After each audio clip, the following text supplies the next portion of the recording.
নমস্কাৰ বন্ধুসকল, মই উপস্থিত আছোঁ বৰ্তমান ডিব্ৰুগড় জিলাৰ গড়ধৰীয়াত আৰু ইয়াত আচলতে মই উপস্থিত হৈছোঁহি বিশেষ এটা কাৰণত। আৰু আপোনালোকে ভিডিঅ'টো সম্পূৰ্ণকৈ চালে গম পাব। প্ৰতিম বৰুৱা ভাইটিয়ে আচলতে 52 to 55 কেটেগৰীত 15 বছৰ তলৰ যি বক্সিং প্ৰতিযোগিতা হয় আৰু সেই বক্সিং প্ৰতিযোগিতাত সোণৰ পদক পাবলৈ সক্ষম হৈছে।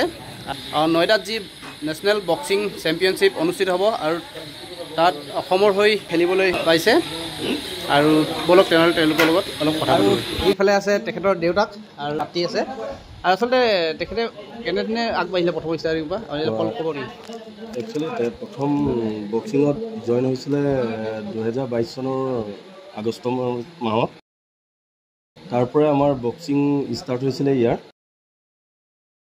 তাৰ প্ৰথম টুৰ্ণামেণ্ট হৈছিলে ইণ্ডিয়ান আৰ্মি তিনিচুকীয়াত এখন টুৰ্ণামেণ্ট আছিলে। এই টুৰ্ণামেণ্টত ব্ৰঞ্জ মেডেল অৰ্জন কৰিছিলে। তাৰপিছৰ পৰা লাহেকৈ বক্সিং জীৱনটো আৰম্ভ হৈছিলে। 2024ত all Assam sub junior boxing চেম্পিয়নশ্বিপত চিলভাৰ মেডেল অৰ্জন কৰিছিলে আৰু এইবাৰ গ'ল্ড মেডেল অৰ্জন কৰিছে যোৰহাটত।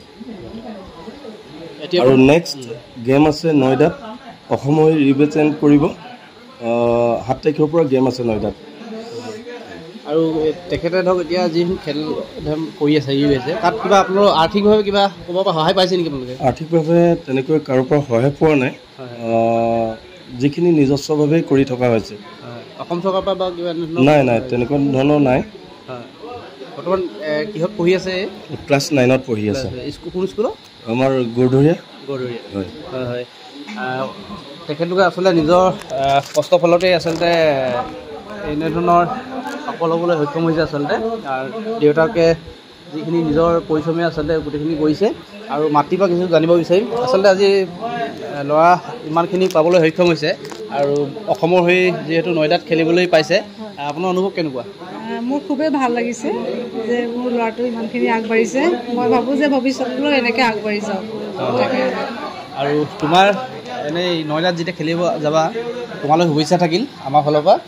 যিহেতু অসমৰ হৈ তুমি যিহেতু খেলিব যাবা আৰু তুমি তোমাৰ উজ্জ্বল ভৱিষ্যত আমি কামনা কৰিছোঁ। আৰু যাতে আমাৰ অসমৰ নাম কঢ়িয়াই আনিব পৰা তাকে আশা কৰিছোঁ। তোমাৰ ফালৰ পৰা ক'বা কেনেকুৱা আজি প্ৰতিটো খেল আজি তুমি খেলি আহিলা, তাৰ অনুভৱ কেনেকুৱা তোমাৰ? ভাল লাগিলে, আগৰ লগৰবোৰ লগ পালোঁ। এইবাৰ এক্সপিৰিয়েঞ্চটো অলপ ভাল আছিলে কি মই গ'ল্ড আনিব পাৰিলোঁ। এইবাৰ ভাবিছোঁ কি নয়দা নেশ্যনেলটো মই যেন গ'ল্ড আনিব পাৰোঁ। ধন্যবাদ থাকিল। আৰু বৰ্তমান তেখেতলোকক সম্বোধন কৰিবলৈ সদৌ মটক যুৱ ছাত্ৰ সন্মিলন ডিব্ৰুগড় জিলা সমিতি বিষয়ববীয়া আৰু লগতে গড়ধৰী নগৰী আঞ্চলিক সমিতি বিষয়ববীয়াসকলে তেখেতলোকক আচলতে সম্বৰ্ধনা জনাবলৈ আহিছে আৰু তেখেতলোকক সম্বৰ্ধনা জনাইছে। আমাৰ তৰফৰ পৰাও বহুত ধন্যবাদ। আপোনালোক আহি আমাক যিটো মানে আগ্ৰহ আৰু খুব এটা আশ্বাস দিলে, আজি যি সম্বৰ্ধনা অনুষ্ঠানত আমাক অকণমান মৰম চেনেহ প্ৰদান কৰিলে, আমি নথৈ কৃতাৰ্থ হৈছোঁ আৰু আপোনালোকলৈ বহুত ধন্যবাদ থাকিল। হয়, ধন্যবাদ। আৰু বৰ্তমান আমি সদৌ মটক যুৱ ছাত্ৰ গড়ধৰী আঞ্চলিক সমিতি কিছু বিষয়ববী আছে, তেওঁলোকৰ পৰা কিছু জানিবলৈ আমি চেষ্টা কৰিম। এতিয়া আহিছোঁ আচলতে আজি সদৌ মটক যুৱ ছাত্ৰ সন্মিলন ডিব্ৰুগড় জিলা সমিতি বিষয়ববী, আৰু এইফালে আছে আমাৰ কেন্দ্ৰীয় সমিতিৰ উপদেষ্টা আৰু এইফালে আছে আমাৰ গড়ধৰী আঞ্চলিক সমিতিৰ সভাপতি। আচলতে আজি কি ক'ব, তেখেতে ইমানখিনি পাবলৈ সক্ষম হৈছে আৰু নয়দাত যিহেতু তেখেতে চেম্পিয়নশ্বিপ খেলি পাইছে অসমৰ হৈ, তেখেতে কি ক'ব আপুনি? মই ক'ব গ'লে মই এজন নিজেই এইখন গাঁৱৰে বাসিন্দা হিচাপে মই আজি অত্যন্ত গৌৰৱান্বিত হৈছোঁ। কাৰণ আমি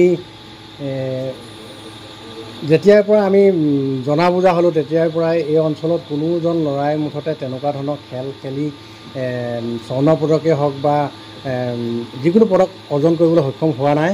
আজি আমি নথৈ আনন্দিত হৈছোঁ। বৰ্তমানে আমি এতিয়া উপস্থিত আছোঁ গড়ধৰীয়া পাত্ৰ গাঁৱৰ জগত বৰুৱাদেৱৰ ঘৰত। জগত বৰুৱাৰ পুত্ৰ সঞ্জয় বৰুৱা আৰু সঞ্জয় বৰুৱাৰ সুযোগ্য সন্তান এয়া। তেখেতে অধ্যক্ষিত যিখন বক্সিং এছ'চিয়েশ্যন যি যোৰহাটত যি অনুষ্ঠান অনুষ্ঠিত হৈছিল, সেই প্ৰতিযোগিতাত তেওঁ স্বৰ্ণ পদক অৰ্জন কৰিছে। আৰু লগতে তেওঁ নয়দাত যিখন হ'ব লগা আছে আছাম হৈ তেওঁ তাত অংশগ্ৰহণ কৰিব। আমি আশা কৰিম তেখেতে যাতে সেই প্ৰতিযোগিতাত সুখ্যাতিৰে তেওঁ স্বৰ্ণ পদক অৰ্জন কৰি গাঁওখনৰ লগতে অঞ্চলটো আৰু আমাৰ এই সমগ্ৰ ডিব্ৰুগড় জিলা আৰু মটক জনগোষ্ঠীটোৰ কাৰণে এটা সুনাম কঢ়িয়াই আনিব। তাৰ বাবে আমি অতি আশাবাদী আৰু আশা কৰিম আমি তেওঁ যাতে ভৱিষ্যতলৈ এজন সুবক্তা হয় তাৰে কামনা কৰিছোঁ। অসমৰ হৈ তেখেতে খেলিবলৈ পাইছে আৰু অসমৰ নাম যেন এনেধৰণে আগুৱাই লৈ আহক তাৰে কামনা কৰি ধন্যবাদ।